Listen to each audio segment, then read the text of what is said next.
नमस्कार. संगीतोपचार या शृंखलेतील हे 5वं व्याख्यान मी आपल्यासमोर सादर करणार आहे. ह्यामध्ये शास्त्रीय संगीताचा उपयोग संगीतोपचार म्हणून कसा करता येईल याचा आपण थोडक्यात आढावा घेणार आहोत. शास्त्रीय संगीत हे स्वराधिष्ठित संगीत अर्थात रागसंगीत असल्यामुळे त्याचा रोगोपचार या गोष्टीसाठी कसा उपयोग करता येईल. अर्थात यात फक्त गायन व वादन हे दोनच घटक आपण विश्लेषित करणार आहोत. नृत्य हे शिस्तबद्ध शारीरिक हालचालींवर आधारित असल्याने त्यात सूर हा घटक येत नाही. आता रागसंकल्पनेचा विचार करूया. रागसंकल्पना ही रागसमय, राग व मानवी भावना, राग ऋतू, राग व रोग, राग व अध्यात्म, राग आणि रंजन, रागांचा वनस्पती व पशूंवर प्रभाव या विविध दिशांनी झाला. अजूनही जगात अनेक लोक यावर संशोधन करत आहेत. विशिष्ट माध्यमातून विशिष्ट स्वरसमूहातून तयार होणाऱ्या आंदोलन स्वरूपातील ऊर्जेचा प्रभाव कसा, कुठे व किती प्रभावशाली होऊ शकतो याचा अभ्यास म्हणजे संगीतोपचार पद्धतीचा अभ्यास. आता रागगायनामध्ये काय काय येतं तर बंदिश येते, आलाप येतात, बोल आलाप येतात, ताना, सरगम, स्वरातील लयकारी असे घटक रागगायनात समाविष्ट केले जातात. आता वादनामध्ये बंदिश, आलाप, जोड, गत, झाला, ताना आणि लयकारी हे घटक येतात. रागात सुसंवादी व काही विसंवादी सुरांचा अंतर्भाव केलेला असतो. विसंवादी सूर मिठासारखे असतात. ते रागातील सुरांची गोडी वाढवतात. गायक आणि वादक आपल्या गायनातून वादनातून रागातील स्वरांच्या वेगवेगळ्या रचना, आरोही रचना, अवरोही रचना, स्थायी वर्णाच्या रचना गाऊन किंवा वाजवून राग ऊर्जा निर्माण करत असतात. ही ऊर्जा योग्य प्रकारे श्रोत्याने ग्रहण केली असता त्याचे अनेक रिकामे झालेले ऊर्जा कप्पे भरले जातात. याची सर्वसामान्य उदाहरणे म्हणजे दमून गेलेला माणूस उत्साही होणे, दुःख कमी होणे, आनंद निर्मिती होणे इत्यादी. पण यापुढे जाऊन विविध रोगांवर सुरांच्या लयींच्या समन्वयाने उपचार पद्धती शोधून काढणे हा आपल्या अभ्यासाचा विषय आहे. स्वरांच्या विविध रचनांच्या गतियुक्त फिरण्यातून एक प्रकारची वेगळी, युनिक आणि विशिष्ट शक्तीची राग ऊर्जा तयार होते. तिचा अभ्यास करून ती कोणत्या शारीरिक कमतरतेवर उपकारक ठरू शकेल हे पाहणे महत्त्वाचे ठरते. यासाठी रागातील मुख्य स्वर म्हणजेच वादी आणि संवादी व रागाचे चलन म्हणजे रागातील विशिष्ट स्वरसंगती, स्वर उच्चार, गमक वगैरे वगैरे महत्त्वाचे ठरते. रागातील स्वर कसे गावे, कोणत्या सप्तकात राग किती गावा व त्यात कोणत्या अंगाचा किती उपयोग करावा हे पाहणे गरजेचे ठरते. अंग म्हणजे काय तर आलाप, बोल आलाप, तान, बोलताना, लयकारी वगैरे वगैरे. दोन मुख्य स्वरांचा संवाद म्हणजे त्या चक्रांचा सुसंवाद. रे आणि प संवाद म्हणजेच स्वाधिष्ठान व विशुद्ध चक्रांचा संवाद. ध ग संवाद म्हणजेच आज्ञाचक्र व मणिपूर चक्रांचा संवाद. ग नी संवाद म्हणजे मणिपूर आणि सहस्त्राराचा संवाद. म आणि कोमल नी संवाद म्हणजे अनाहत व सहस्त्राराचा संवाद. सा आणि म संवाद म्हणजे मूलाधार व अनाहत चक्राचा संवाद. रागातील स्वरांच्या रचना जेव्हा आलापातून प्रस्तुत केल्या जातात तेव्हा रागातील वादी संवादी स्वरांभोवती त्या फिरत राहतात व या वादी संवादी स्वरांवर आलाप संपविले जातात किंबहुना संपविले जावेत. त्यामुळे हे स्वर एक पूर्ण आलापात केंद्रस्थानी पूर्ण शक्तिमान अवस्थेत आपल्याला जाणवतात. या आलापांना एक विशिष्ट लय असल्याने ते आलाप त्या मुख्य चक्रांशी संबंधित स्वरांच्या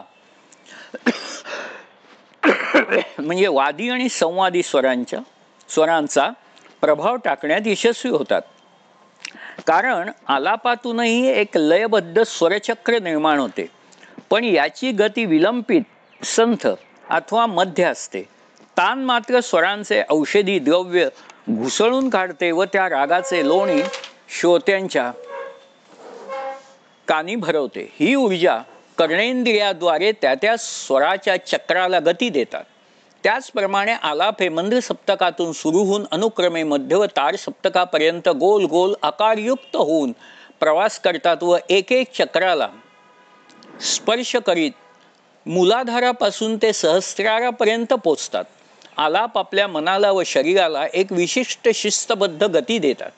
ती गती विलंबित व मध्य असते. संगीतात किंबहुना आपल्या या स्वरांच्या मंडलात 3 सप्तकं असतात, मंद्र, मध्य आणि तार. सर्वसाधारणपणे तार सप्तक हे इतर 2 सप्तकांच्या तुलनेत आलाप व तानांसाठी कमी वापरतात, किंबहुना कमी वापरले जावे.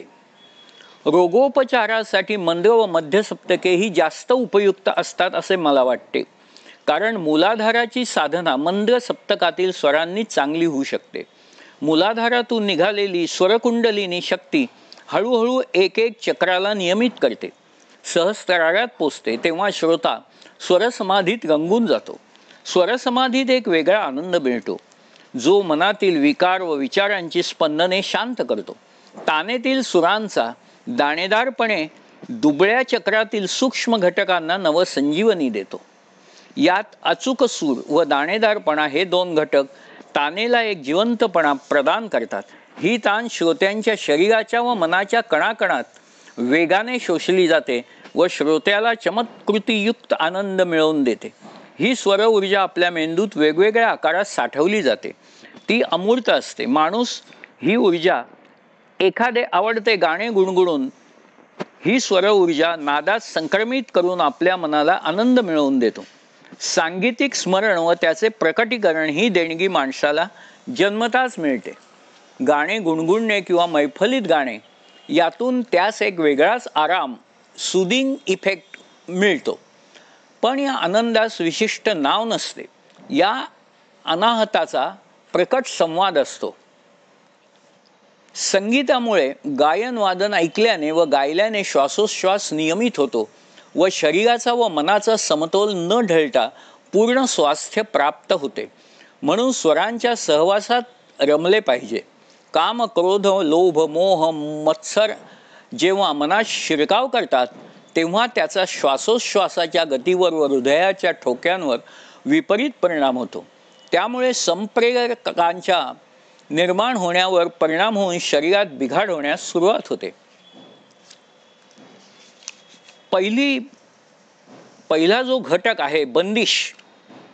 बंदिश म्हणजे रागातील सर्व वैशिष्ट्ये व्यक्त करणारे एक स्वरांची तालयुक्त सुंदर रचना. पहिली स्वरबंदिश तयार होते आणि मग त्यावरती शब्द ठेवून नेहमीची आपण जी ऐकतो ती बंदिश तयार होते. ही बंदिश ऐकल्यावर आपल्याला किंवा आपल्या विचारांना एक गती मिळते. कारण बंदिश ही तालयुक्त असते, गतियुक्त असते. बंदिश ही स्थायी आणि अंतरा या 2 विभागात विभागलेली असते. स्थायीचे आलाप अथवा स्थायीचा विस्तार म्हणजे बंदिशीच्या पहिल्या भागाचा विस्तार हा मंद आणि मध्य सप्तकात होतो आणि अंतर्याचा विस्तार हा मध्य आणि तार सप्तकात होतो. या बंदिशीत रागगायनाचे सर्व घटक अंतर्भूत केलेले असतात. उदाहरणार्थ आलाप, बोल आलाप, बोलतान, तान इत्यादी. बंदिश ही राग व्यक्त करणारे माध्यम असल्यामुळे किंबहुना बंदिश हे रागाचं बीज आहे आणि त्या बीजाचा विस्तार होत होत रागाचं एक भव्य असं स्वरूप आपल्या समोर उभं राहतं. म्हणून बंदिशीला आमच्या शास्त्रीय संगीतात अतीव असं महत्त्व आहे. अभ्यासकांनो, माणसाचं शरीर हा एक जर राग मानला तर त्याची वागणूक ही एक बंदिश आहे. अशा अनेक बंदिशी माणसात सामावलेल्या असतात. काम, क्रोध, लोभ, मोह, मत्सर आणि अहंकार व्यक्त करणाऱ्या बंदिशी तो आयुष्यभर आपल्या वागणुकीच्या माध्यमातून गात असतो. या बंदिशींना म्हणजे व्यक्त होण्याला एक विशिष्ट लय असते. जेव्हा या बंदिशीतील स्वर व लय एक शांत स्वरूप धारण करतात तेव्हा त्या व्यक्तीच्या स्वभाव दोषांचे निराकरण होऊन त्याचे वागणे बदलते.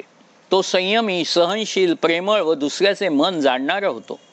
हा स्वभाव बदल संगीतातील विशिष्ट रागातील विशिष्ट लयीतील बंदिश अथवा स्वरबंदिश विशिष्ट पद्धतीने गायन वादनाच्या माध्यमातून आविष्कृत केलेली ऐकल्याने होतो.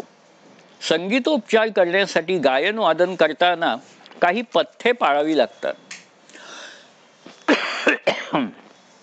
पहिलं पथ्य म्हणजे मोठ्या आणि कर्कश आवाजात गाऊ नये.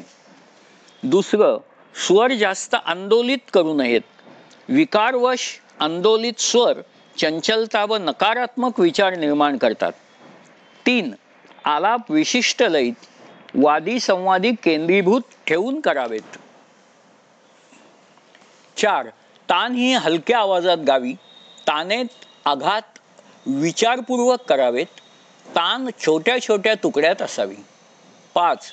संगीतोपचारात बोल अंग शक्यतोवर नसावे. 6. तार सप्तकात आवाज रेटून गाऊ नये. 7. मूलाधार चक्रासाठी तराणे व त्रिवट अवश्य गावेत.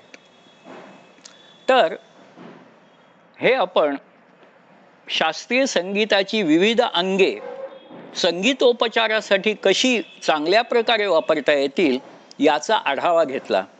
आता पुढल्या लेक्चरमध्ये आपण विविध राग विविध प्रकारच्या रोगांवर कसे प्रभावी ठरू शकतील याबद्दल विचार करणार आहोत. तोपर्यंत नमस्कार.